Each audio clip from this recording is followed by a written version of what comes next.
شروع اللہ کے نام سے جو بڑا مہربان اور نہایت رحم کرنے والا ہے۔ السلام علیکم ورحمۃ اللہ وبرکاتہ۔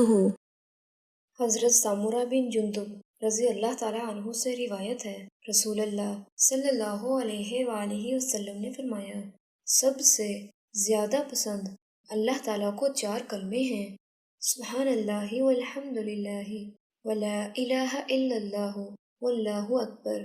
ان میں سے جس کو چاہے پہلے کہے، کوئی نقصان نہ ہوگا، اور اپنے غلام کا نام یسار، رباح اور نجی اس کے وہی معنی ہیں جو افلاح کے ہیں، اور افلاح نہ رکھو اس لیے کہ تو پوچھے گا وہاں وہ ہے، یعنی یسار یا رباح یا نجی یا افلاح، وہ کہے گا نہیں ہے۔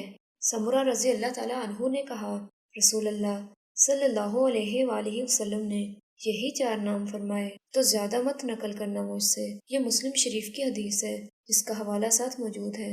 اللہ تعالیٰ ہمیں نبی صلی اللہ علیہ وآلہ وسلم کی احادیث مبارکہ پر عمل کرنے کی توفیق عطا فرمائے، آمین۔